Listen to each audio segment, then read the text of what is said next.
নবীজি বলেন, কারো অন্তরের মধ্যে যদি গম পরিমাণ, জব পরিমাণ, সরিষার দানা পরিমাণ ইমান থাকে, গম পরিমাণ, জব পরিমাণ, সরিষার দানা পরিমাণ ঈমান, এই মানুষটা যদি বিভিন্ন অপরাধের কারণে জাহান্নামের সাজা ভোগ করতেও হয়, জাহান্নামের সাজা ভোগ করার পর আমি নবী বলে দিলাম, একদিন জাহান্নাম থেকে বের হয়ে ওই সরিষা পরিমাণ ঈমানের কারণে আল্লাহর জান্নাতে প্রবেশ করবে। খাঁটি ঈমান, বিশুদ্ধ ঈমান, এটার মধ্যে কোনো ঝামেলা করা যাবে না। আল্লাহ কথাগুলা বুঝার তৌফিক দান করেন। দোকানের শাটারটা লাগাইতেছেন, অর্ধেক শাটার আপনি নিছেন, মুয়াজ্জিন মসজিদের মধ্যে বলে কদ কামাতিস সালাহ, কদ কামাতিস সালাহ, নামাজ দাঁড়ায় গেছে, নামাজ দাঁড়িয়ে গেছে। এই টাইমে কাস্টমার এসে কয় 10,000 টাকার সদায় লাগবে, টেনশনে পড়ে গেলেন, নামাজ 10,000, নামাজ 10,000, নামাজ 10,000, পুরাই টেনশনে আছেন। আল্লাহ তাআলা বলেন, সম্পদ যেন তোমাদেরকে আল্লাহর থেকে দূরে সরায় না দেয়। নামাজ দাঁড়িয়ে গেছে, আপনি শাটারও লাগাইতেছেন নামাজে যাওয়ার জন্য, আল্লাহ তাআলা বলেন, এই শোনো, সম্পদ যেন আল্লাহর থেকে দূরে সরায় না দেয়। কাস্টমার কয় 10,000, মুয়াজ্জিন কয় কদ কামাতিস সালাহ, টেনশনে পড়ে গেছে, কি করব? সূরা তাহার 132 নম্বর আয়াতে আল্লাহ বলেন, লা নাসআলুকা রিজকা নাহনু নারযুকুকা, নবী আপনার কাছে আমি রিজিক চাই না, আমি আপনারে রিজিক দেই। পরিবারকে নামাজের কথা বলেন, নিজে নামাজ পড়েন। নামাজের পর আল্লাহ তাআলা রিজিকের কথা কেন বললেন? কারণ রিজিকের টেনশনে মানুষ নামাজ থেকে দূরে থাকে। আল্লাহ বলেন, বান্দা তুমি নামাজে যাও, আমি তোমার থেকে রিজিক চাই না, আমি আল্লাহ তোমাকে রিজিক দিয়ে দেই।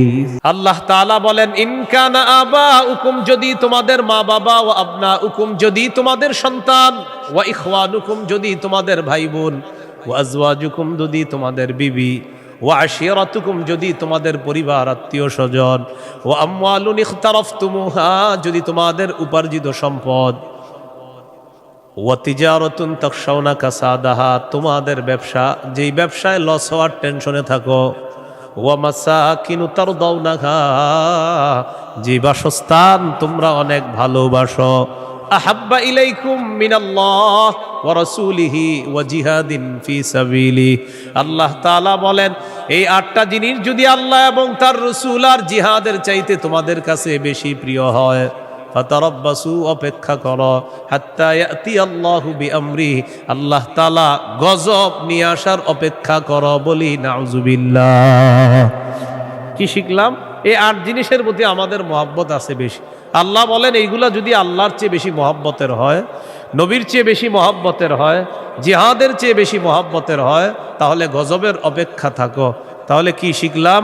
এই 8 জিনিসের চাইতে আল্লাহকে বেশি ভালোবাসা, রসুলকে বেশি ভালোবাসতে হবে। আল্লাহ তৌফিক দান করে। এখানে কয় জিনিসের ভালোবাসার কথা হলো? 8 জিনিসের ভালোবাসার কথা।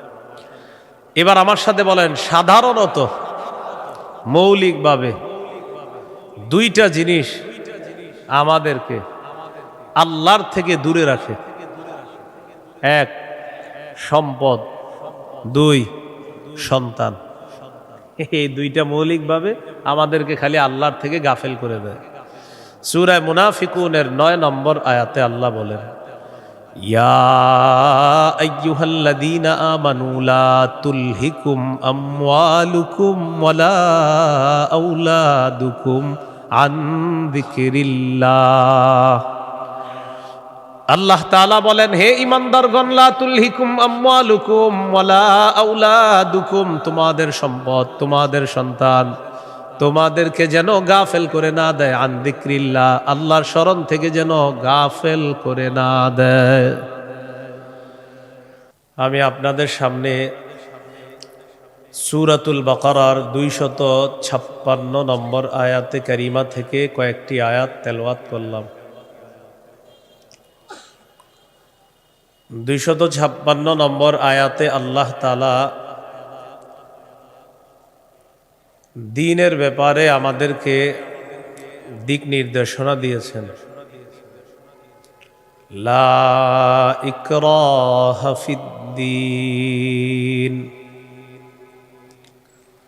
দিন গ্রহণ করার ক্ষেত্রে জোর করা যাবে না। কাউকে দিন গ্রহণ করার ক্ষেত্রে, ইসলাম গ্রহণ করার ক্ষেত্রে জোর করা যাবে না। তবে ইসলামের দাওয়াত দেওয়া যাবে, ইসলামের সৌন্দর্যতা তাদের সামনে পেশ করা যাবে। সূরা আলী ইমরানের 19 নম্বর আয়াতে আল্লাহ বলেন, ইন্নাদ-দীনা ইনদাল্লাহিল ইসলাম, নিশ্চয়ই দিন আল্লাহর কাছে ইসলাম। এটা হলো আয়াতের অনুবাদ। নিশ্চয়ই দিন আল্লাহর কাছে ইসলাম, মানে আল্লাহর কাছে একমাত্র দিন হলো ইসলাম। সূরা আলী ইমরানের 85 নম্বর আয়াতে আল্লাহ বলেন, ওয়ামাই ইয়াবতাগি গায়রাল ইসলামি দীনান ফালাই ইউকবালা মিন, যে ব্যক্তি ইসলাম ছাড়া অন্য কোনো দিনকে গ্রহণ করে, অন্য কোনো কিছুকে দিন হিসাবে গ্রহণ করে, ফালাই ইউকবালা মিন, এটা তার থেকে গ্রহণ করা হবে না। কেউ যদি ইসলাম ছাড়া অন্য কোনো কিছুকে দিন হিসাবে গ্রহণ করে, এটা তার থেকে গ্রহণ করা হবে না, মানে ইসলাম ছাড়া অন্য কোনো দিন গ্রহণযোগ্য না। এটা অন্যকে দাওয়াত দিয়ে বোঝানো যাবে। জাহিলি যুগের বন্ধা নারীরা, যাদের সন্তান হয় না, এই জাতীয় নারীরা মানত করলো, আমার যদি ছেলে হয় ছেলের ইহুদি বানাবো। নাউজুবিল্লাহ। কি বানাবে? নাজিবি গোত্রের ইয়াহুদিদেরকে বের করে দেওয়ার জন্য হুকুম আসলো। ইয়াহুদিদের আত্মীয় স্বজন যারা আছে তারা চিন্তা করলো, আমাদের আত্মীয় স্বজন যারা, তাদেরকে মুসলমান বানায়া মদিনায় রেখে দিই।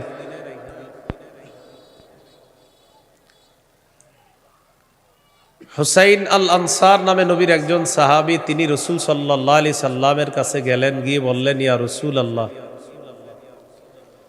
আমার দুজন পুত্র সন্তান খ্রিস্টান, আমি তাদেরকে যদি জোর করে মুসলমান বানিয়ে মদিনায় রেখে দিই। বাবা মুসলমান, সন্তান খ্রিস্টান। রাসূলুল্লাহ সাল্লাল্লাহু আলাইহি সাল্লামকে বললেন, আমি আমার দুই পুত্রকে যদি জোর করে মুসলমান বানিয়ে রেখে দেই,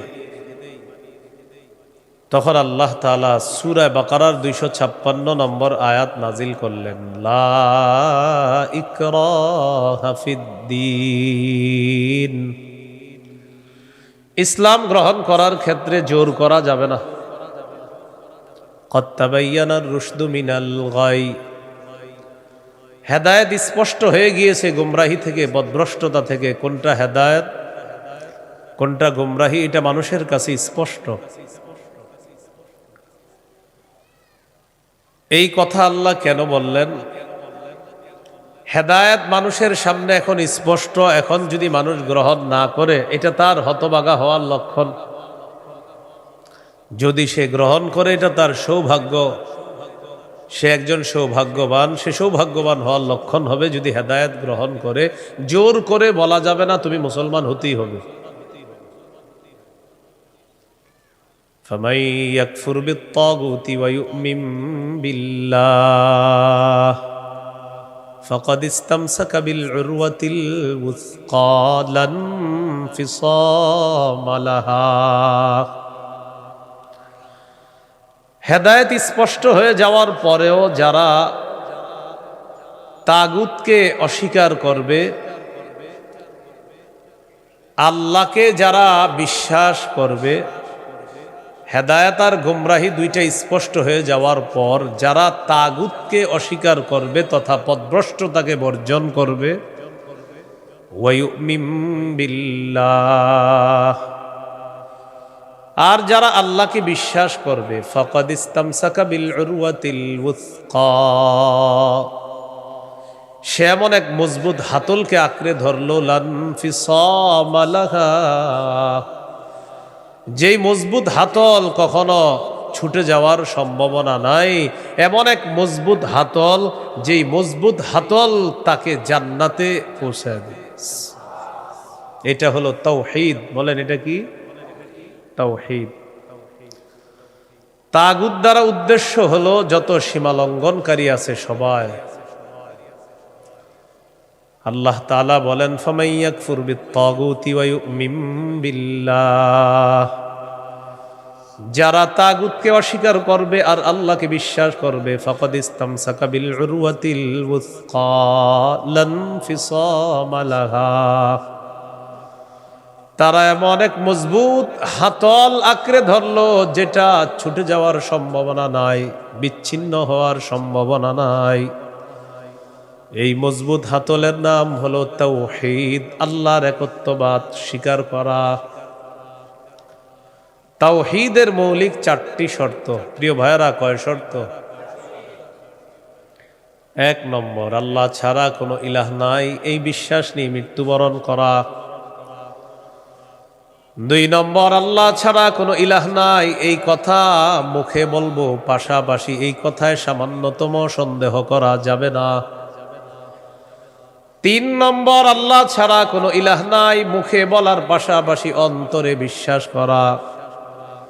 4 নম্বর, সবচাইতে বেশি আল্লাহকে ভালোবাসা। এই হলো তাওহীদের 4 শর্ত। তাওহীদের কয় শর্ত? 1 নম্বর, আল্লাহ ছাড়া কোনো ইলাহ নাই এই বিশ্বাস নিয়ে মৃত্যুবরণ করা। 2 নম্বর, আল্লাহ ছাড়া কোনো ইলাহ নাই এই কথায় সন্দেহ করা যাবে না। 3 নম্বর, আল্লাহ ছাড়া কোনো ইলাহ নাই এটা মুখে বলা, অন্তরে বিশ্বাস করা। 4 নাম্বার, আল্লাহকে সবচেয়ে বেশি ভালোবাসা। এই হলো তাওহীদের 4 শর্ত। বাইরের মাইকের আওয়াজ আবার বাড়াইছেন, ঠিক না? ওইটা কমান, ওইটাও কমান। আপনি পরে বাড়ান, আমার বয়ানটা একটু কমান না, সমস্যা নেই। বুঝে না কিছু, মানে আমি এটা আপনার জন্য ভালো। আরো বুঝে না, এর কথা হলো ফাটাইতে হবো, বুঝতে হবো আমার মাইক এরকম এরকম। আমি তো বলছি না খারাপ, আমি বলছি খারাপ? আমি তো ভালোই বলছি। আমি বয়ান করতে পারি, সামনে দাওয়াত দিয়ে না রে, এত মাইক লাগাইলে। কিন্তু বারবার মাহফিলে বলি মাইক কম হবে, ওই মাহফিলে দাওয়াত অটোমেটিক পাবেন। বেশি মাইক হবে আর দাওয়াত পাবেন না, সোজা হিসাব। আমার বয়ানে মাইক কম থাকতে হবে, এটা আমি আলাদা বিষয়। মাইক যত কম হবে, যদি আবেদন করেন যে হুজুর মাইক 2টা, তো দেখবেন আর দাওয়াত আগে দিব আপনারা। মাইক বেশি লাগাবেন, আমার পাবেন না, সোজা হিসাব। মাইক কমাইতে হবে আমার বয়ানে কারো যেন কোনো ক্ষতি না হয়, মাথায় রাখবেন না। তাওহীদের 4টা শর্ত। 1 নম্বর, আল্লাহ ছাড়া কোনো ইলাহ নাই এই বিশ্বাস নিয়ে মৃত্যুবরণ করা। 2 নম্বর, আল্লাহ ছাড়া কোনো ইলাহ নাই এই কথায় সামান্য সন্দেহ করা যাবে না। 3 নম্বর, আল্লাহ ছাড়া কোনো ইলাহ নাই এটা মুখেও বলা, অন্তরে বিশ্বাস করা। 4 নাম্বার, আল্লাহকে সবচেয়ে বেশি ভালোবাসা। 1 নাম্বার শর্ত, আল্লাহ ছাড়া ইলাহ নাই এই বিশ্বাস নিয়ে মৃত্যুবরণ করা। সহিহ বুখারীর 26 নম্বর হাদিস। এই হাদিসের বর্ণনাকারী উসমান রাদিয়াল্লাহু তাআলা আনহু, তিনি বলেন, عن عثمان رضي الله تعالى عنه قال قال رسول الله صلى الله عليه وسلم من مات وهو يعلم أنه لا إله إلا الله دخل الجنة। নবীজি বলেন, কেউ যদি এই বিশ্বাস নিয়ে মারা যায় আল্লাহ ছাড়া কোনো ইলাহ নাই, আমি নবী বলে দিলাম দাখালাল জান্নাহ, সে জান্নাতে প্রবেশ করবে। সহিহ বুখারীর বর্ণনা 1237 নম্বর হাদিস, 1237। জিবরিল আমিন নবীর কাছে আসছে, আসার পর বললেন, বাশির উম্মাতাকা আন্নাহু মান মাতা মিন উম্মাতিক লা ইউশরিকু বিল্লাহি শাইআ দাখালাল জান্নাহ। জিবরিল আমিন আসছে, আসার পর বলে, ইয়া রাসূলুল্লাহ, আপনার উম্মতের মধ্যে যারা শিরিক না করে মারা যাবে, আল্লাহ তাআলা আমাকে পাঠিয়েছে আপনাকে বলার জন্য, শিরিক করা ছাড়া যারা মারা যাবে আপনি ওই উম্মতকে জান্নাতে প্রবেশের সুসংবাদ জানায়া দেন। বুঝে আসছেনি সবার? তাহলে 1 নাম্বার, আল্লাহ ছাড়া কোনো ইলাহ নাই এই বিশ্বাস নিয়ে মৃত্যুবরণ করা। একদিন এক ফেরেশতা নবীজির কাছে আসছে।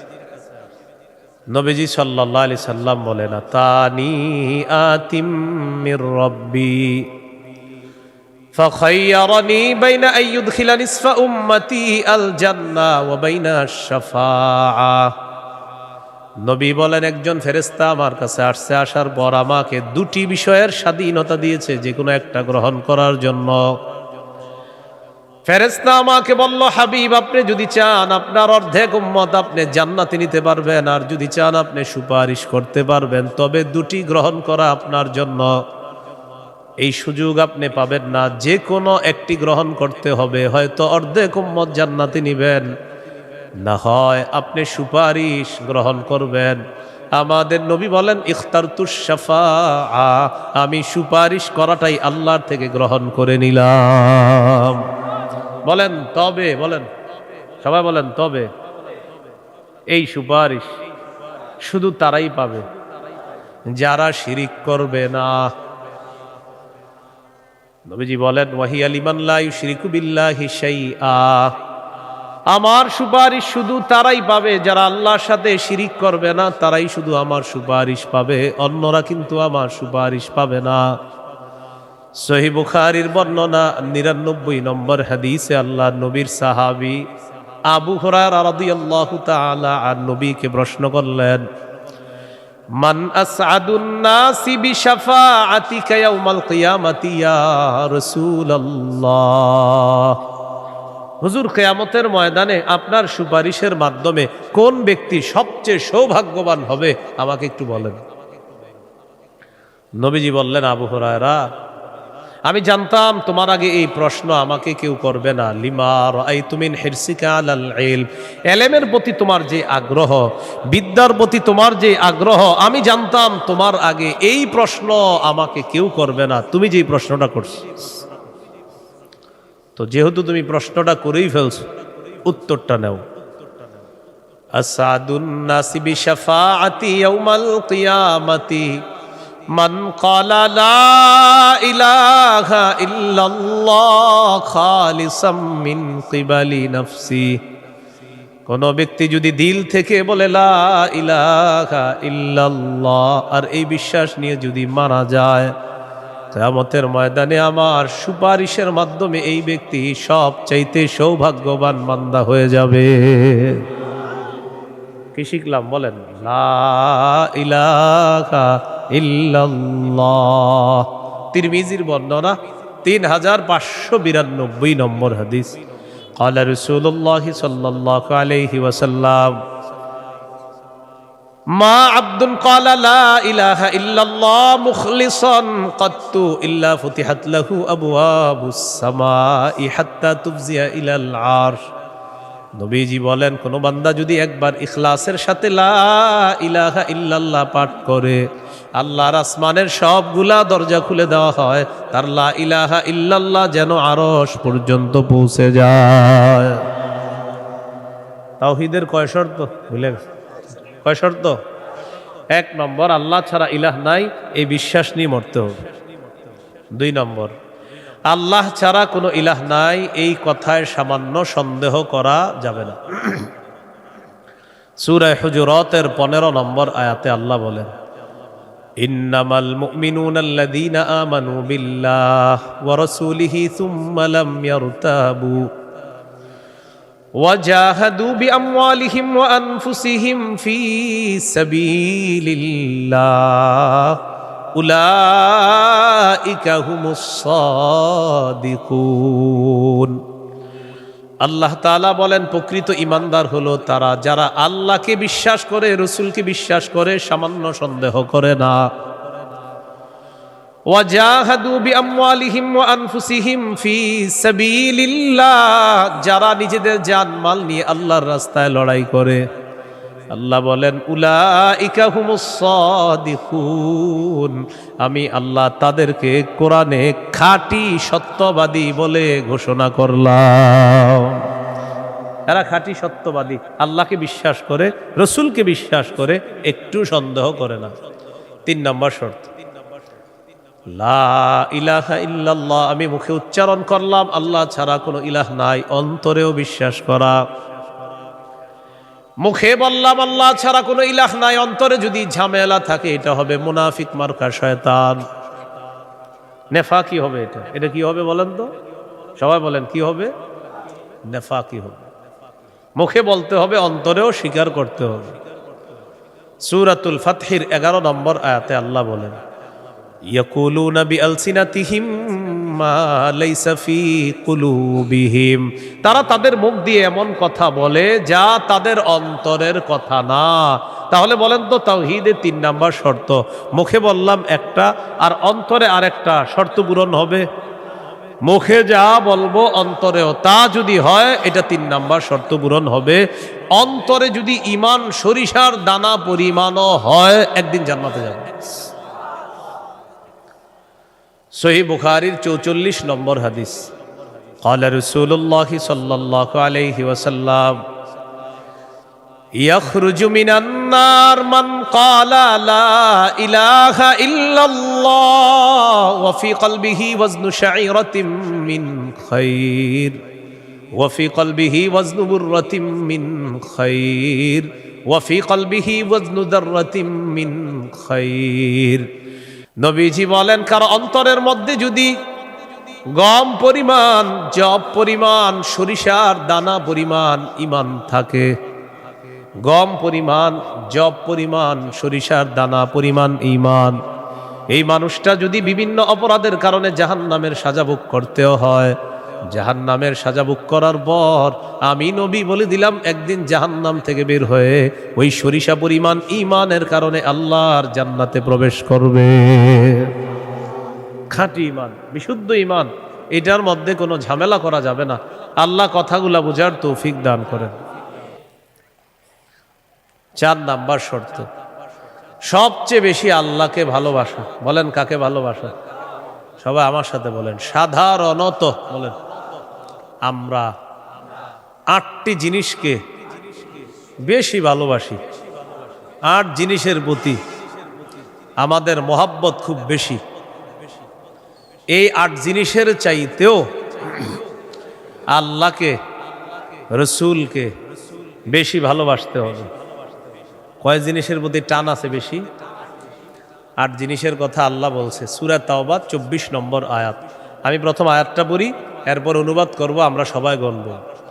আল্লাহ তাআলা বলেন, কুল ইন কানা আবাউকুম ওয়া আবনাউকুম ওয়া ইখওয়ানুকুম ওয়া আজওয়াজুকুম ওয়া আশীরাতুকুম ওয়া আমওয়ালুন ইকতারাফতুমুহা ওয়া তিজারাতুন তাখশাউনা কাসাদাহা ওয়া মাসাকিনু তারদাউনাহা আহাব্বা ইলাইকুম মিনাল্লাহি ওয়া রাসূলিহি ওয়া জিহাদিন ফি সাবিলিহি ফাতারাব্বাসু হাত্তা ইয়াতিয়াল্লাহু বিআমরি। কত?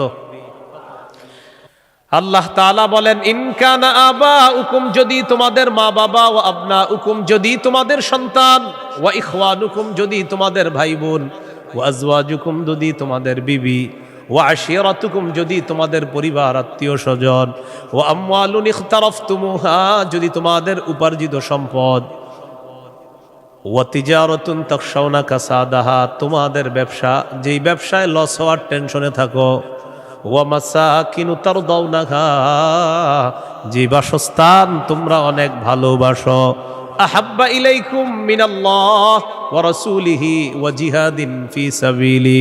আল্লাহ তাআলা বলেন, এই 8টা জিনিস যদি আল্লাহ এবং তার রাসূল আর জিহাদের চাইতে তোমাদের কাছে বেশি প্রিয় হয়, ফাতারাব্বাসু, অপেক্ষা করো, হাত্তা ইয়াতিয়াল্লাহু বিআমরি, আল্লাহ তাআলা গজব নিয়ে আসার অপেক্ষা করো। বলি নাউজুবিল্লাহ। কি শিখলাম? এই 8 জিনিসের প্রতি আমাদের মহব্বত আছে বেশি। আল্লাহ বলেন, এইগুলা যদি আল্লাহর চেয়ে বেশি মহব্বতের হয়, নবীর চেয়ে বেশি মহব্বতের হয়, জিহাদের চেয়ে বেশি মহব্বতের হয়, তাহলে গজবের অপেক্ষা থাকো। তাহলে কি শিখলাম? এই 8 জিনিসের চাইতে আল্লাহকে বেশি ভালোবাসা, রসুলকে বেশি ভালোবাসতে হবে। আল্লাহ তৌফিক দান করে। এখানে কয় জিনিসের ভালোবাসার কথা হলো? 8 জিনিসের ভালোবাসার কথা। এবার আমার সাথে বলেন, সাধারণত মৌলিকভাবে 2টা জিনিস আমাদেরকে আল্লাহর থেকে দূরে রাখে। এক, সম্পদ। দুই, সন্তান। এই দুইটা মৌলিকভাবে আমাদেরকে খালি আল্লাহর থেকে গাফেল করে দেয়। সূরা মুনাফিকুনের ৯ নম্বর আয়াতে আল্লাহ বলেন, ইয়া আইয়ুহাল্লাযীনা আমানু লা তুলহিকুম আমওয়ালুকুম ওয়ালা আওলাদুকুম আন যিকরিল্লাহ। আল্লাহ তাআলা বলেন, হে ঈমানদারগণ, লা তুলহিকুম আমওয়ালুকুম ওয়ালা আওলাদুকুম, তোমাদের সম্পদ, তোমাদের সন্তান তোমাদেরকে যেন গাফেল করে না দেয়, আন যিকরিল্লাহ, আল্লাহর স্মরণ থেকে যেন গাফেল করে না দেয়। দোকানের শাটারটা লাগাইতেছেন, অর্ধেক শাটার আপনি নিছেন, মুয়াজ্জিন মসজিদের মধ্যে বলে কদ কামাতিস সালাহ, কদ কামাতিস সালাহ, নামাজ দাঁড়ায় গেছে, নামাজ দাঁড়িয়ে গেছে। এই টাইমে কাস্টমার এসে কয় 10,000 টাকার সদায় লাগবে, টেনশনে পড়ে গেলেন, নামাজ 10,000, নামাজ 10,000, নামাজ 10,000, পুরাই টেনশনে আছে। আল্লাহ তাআলা বলেন, সম্পদ যেন তোমাদেরকে আল্লাহর থেকে দূরে সরায় না দেয়। নামাজ দাঁড়িয়ে গেছে, আপনি শাটারও লাগাইতেছেন নামাজে যাওয়ার জন্য, আল্লাহ তাআলা বলেন, এই শোনো, সম্পদ যেন আল্লাহর থেকে দূরে সরায় না দেয়। কাস্টমার কয় 10,000, মুয়াজ্জিন কয় কদ কামাতিস সালাহ, টেনশনে পড়ে গেছে, কি করব? সূরা তাহার 132 নম্বর আয়াতে আল্লাহ বলেন, লা নাসআলুকা রিজকা নাহনু নারযুকুকা, নবী আপনার কাছে আমি রিজিক চাই না, আমি আপনারে রিজিক দেই। পরিবারকে নামাজের কথা বলেন, নিজে নামাজ পড়েন। নামাজের পর আল্লাহ তাআলা রিজিকের কথা কেন বললেন? কারণ রিজিকের টেনশনে মানুষ নামাজ থেকে দূরে থাকে। আল্লাহ বলেন, বান্দা তুমি নামাজে যাও, আমি তোমার থেকে রিজিক চাই না, আমি আল্লাহ তোমাকে রিজিক দিয়ে দেই। সম্পদ আল্লাহর থেকে দূরে রাখে। আর হলো সন্তান, সারাদিন কান্নাকাটি করে না, যেই জোহর নামাজে রওনা করবেন ওই টাইমে কয় আমি চিপস খাবো, সারাদিন কানবে না। যখন নামাজে যাবেন তখন এক দুনিয়ার যত কিছু আছে সব খাইতে মন চায়, ইবলিস এসে খোঁচায়, কয়টা কয়টা কয়টা। আপনি তখন বুদ্ধি করে কি করবেন? ওইটারে প্যাম্পাস পরায়া মসজিদের এক কোনায় নিয়ে বসায় থাকবেন, বসে থাকেন, বসে থাকেন, বুঝেন নাই? আর ইবলিস রে বলবেন, ইবলিস তুমি যেই ঝামেলাটা আমার সাথে ডেলি নামাজের সময় ঝামেলা করে কাজ হবে না, কারণ নামাজের সময় তুই যতবার আমার সন্তানরে খোঁচাবি, ওরে ততবার কাঁধে করে মসজিদে নিয়ে যাবো। প্যাম্পাস পরায় ওটারও নিয়ে যাবেন মসজিদে, নিয়ে পাশে বসায় রাখবেন, বুঝে থাকবেন। ইবলিস বুঝা ফেলবে, না এরে খোঁচায় লাভ না, এরে খোঁচাইলে দেখি সন্তানও নামাজি বানায় ফেলবে। সুবহানাল্লাহ। সম্পদ, সন্তান আল্লাহর থেকে আমাদেরকে দূরে রাখে। প্রিয় ভাইয়েরা, এই দুই জিনিস যেন আমাদের মধ্যে এত মহব্বত গালেব না হয় যে এই দুই জিনিস এত পরিমাণ মহব্বত করতে গেলাম, আল্লাহকে ভুলে গেলাম, রসুলকে ভুলে গেলাম, আখেরাত ভুলে গেলাম, এমনটা যেন না হয়। সম্পদ ভালোবাসি, সন্তান ভালোবাসি, মা ভালোবাসি, বাবা ভালোবাসি, ঠিক, কিন্তু এর চেয়ে বেশি ভালোবাসি আল্লাহ। এই হলো আল্লাহকে সবচেয়ে, তাওহীদের কয় শর্ত? 4 নাম্বার। সবচেয়ে বেশি কাকে ভালোবাসা? আল্লাহকে, রসুলকে সবচেয়ে বেশি ভালোবাসা, আল্লাহকে, এরপর রসুলকে সবচেয়ে বেশি ভালোবাসা। সহিহ বুখারীর বর্ণনা 16 নম্বর হাদিস, ক্বালা রাসূলুল্লাহ সাল্লাল্লাহু আলাইহি ওয়াসাল্লাম, সালাসুন মান কুন্না ফীহি ওয়াজাদা হালাওয়াতাল ঈমান। নবীজি বলেন, 3টা বৈশিষ্ট্য যদি কারো মধ্যে থাকে, সে অন্তরের মধ্যে ঈমানের স্বাদ আস্বাদন করতে পারবে। 1 নাম্বার, ইয়াকুন আল্লাহু ওয়া রাসূলুহু আহাব্বা ইলাইহি মিম্মা সিওয়াহুমা, আল্লাহ, আল্লাহ রসুল ছাড়া যত কিছু আছে সব কিছুর চাইতে আল্লাহ আর তার নবীকে বেশি ভালোবাসা। 2 নাম্বার, ওয়া আইয়ুহিব্বাল মারআ লা ইউহিব্বুহু ইল্লা লিল্লাহ, কোন মুসলমানকে শুধুমাত্র আল্লাহর জন্য ভালোবাসা। 3 নাম্বার, আইয়াকরাহা আইয়াউদা ফিল কুফরি কামা ইয়াকরাহু আইয়ুকযাফা ফিন্নার, আগুনের মধ্যে পুড়ে যাওয়া যেমন অপছন্দ, তেমনি ভাবে কুফরি করাটাও এমন অপছন্দ হওয়া। কোটি কোটি টাকা আপনার সামনে রাখা হলো আর বলা হলো আগুনে পুড়ে মারা যাও, আপনি তখন জবাব দিবেন, আপনার কি মাথা খারাপ? আগুনে পুড়ে যদি আমি মারা যাই, তুই কোটি টাকা দিয়ে আমি করবো কি? এবার আপনাকে বলা হলো কোটি কোটি টাকা দেওয়া হবে, তুমি কুফরি করো। আপনি জবাব দিবেন কোটি টাকার বিনিময়ে যেমন দুনিয়ার আগুনে পড়তে চাই না, তেমনি ভাবে কোটি টাকার বিনিময়ে কুফরি করে জাহান্নামের আগুনেও পড়তে চাই না।